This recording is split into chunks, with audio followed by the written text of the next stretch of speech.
तो जय हिंद, नमस्कार दोस्तों।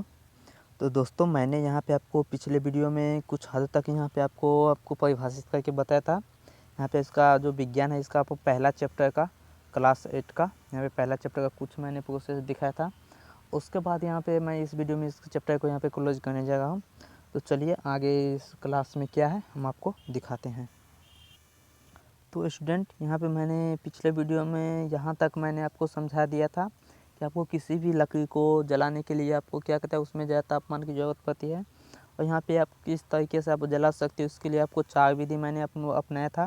कि पहला क्या होता है, किसी भी चीज़ को जलाने के लिए सबसे पहले आपके माइंड में क्या आता होगा कि सबसे पहले हमें माचिस चाहिए पहला, दूसरा आपको पहला माचिस, दूसरा आपको लाइटर, उसके बाद आपको पत्थर से रगड़ने से आपको चिंगारी निकलता है, उससे आप जला सकते हो।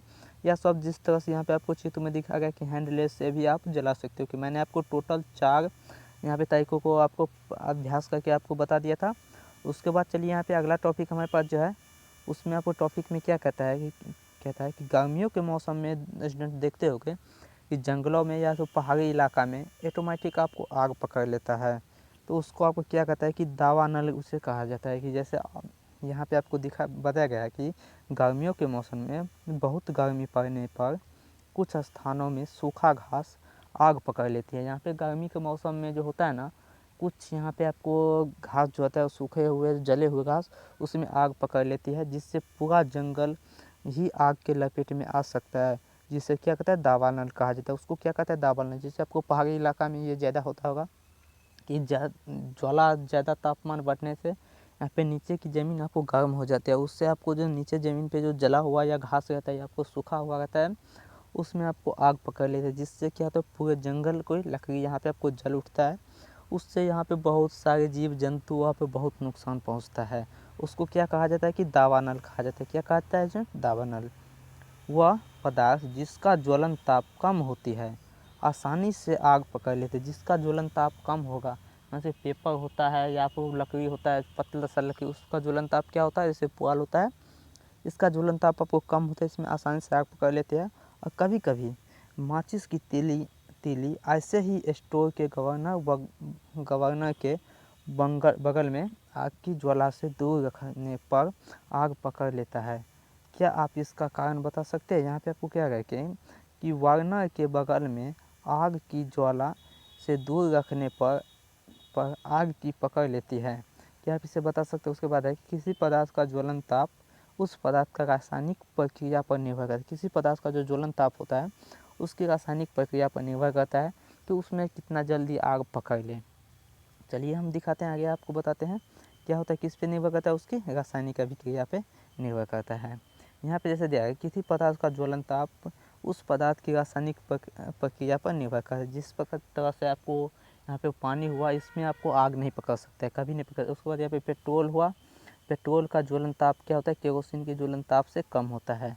पेट्रोल जो होता है और केरोसिन, जिसको आपको मिट्टी का तेल कहा जाता है, इन दोनों को आप लीजिए और ट्राई करके देखिए, आग लगाइए। सबसे पहले आपको पेट्रोल में आग पकड़ेगा, उसके बाद आपको केरोसिन में आग पकड़ेगा, क्योंकि यहाँ पे पेट्रोल का ज्वलन ताप वो बहुत कम होता है, जिसके कारण आप पेट्रोल में आग जल्दी पकड़ लेता है। यहाँ पे आप यह जानकर हैरान होंगे कि सफ़ेद फास्फोरस नामक पदार्थ का ज्वलन ताप इतना कम होता है कि वो कमरे के ताप पर ही जल उठता है, इसलिए उससे हाथ नहीं लगाया जाता है, उसको पानी के अंदर रखा है। सफ़ेद फास्फोरस स्टूडेंट, यहाँ पे आपको माचिस के तीली पे जो मसाला लगा होता है, इसको क्या कहता है, लाल फास्फोरस। ये ऑटोमेटिक आग नहीं पकड़ता, इसको क्या होता है, घिसने से आग पकड़ लेता है। और सफ़ेद फास्फोरस क्या होता है, वो आपको यहाँ पे कमरे के ताप पे ही आग पकड़ लेता है। उसमें जैसे ही हवा लगेगा वो आग पकड़ लेता है। उसको कहाँ रखा जाता है, पानी के अंदर रखा जाता है। चलिए हम आगे देखते हैं, आगे क्या है कि जलने के लिए और क्या चाहिए। यहाँ पे स्टूडेंट आपको बताया गया है कि हेडिंग में कि जलने के लिए और आपको क्या चाहिए। तो हमने जाना कि जलने की आवश्यकता शर्त की पदार्थ गर्म करके एक निश्चित तापमान पर पहुँचाता है। क्या जलने के लिए कुछ और भी चाहिए, आइए पता करते हैं। क्रियाकलाप यहाँ पे आपको 2 में दिखाया गया है।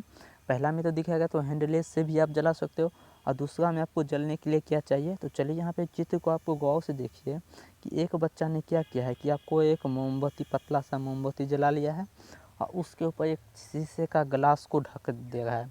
क्या होगा कि जैसे ही आपको गिलास को ढकेगा तो क्या होगा, ये मोमबत्ती जलेगा या नहीं जलेगा, ये मोमबत्ती क्या होगा, ऑटोमेटिक बुझ जाएगा। क्योंकि किसी भी चीज़ को जलने के लिए वो सबसे पहले उसमें तापमान की ज़रूरत होती है स्टूडेंट। बिना तापमान को वो नहीं जलते। जैसे ऑक्सीजन जिसे बोलते हैं, ऑक्सीजन की या हवा की मात्रा में जब तक उसको नहीं मिलेगा ऑक्सीजन, वो नहीं जलेगा। इसीलिए उसको क्या कहता है, ऑक्सीजन की ज़रूरत होती है। तो यहाँ पे आपको क्या गया कि आप मेज़ पर जलती हुई मोमबत्ती के ऊपर कोई बड़ा सा जार या बोतल रखिए तथा अवलोकन कीजिए। बोलता है कि आपको मोमबत्ती जलते हुए पे कि आपको ग्लास रखना है और उसे आपको सोचना है कि क्या पाएंगे कि मोमबत्ती कुछ देर के बाद बुझ जाती है। ऐसा क्यों होता है? दूसरी बात, जब आप जलाती हुई मोमबत्ती के जार को ढूंढते हैं तो तब उसकी ज्वाला बुझने की स्थिति में आने लगती है।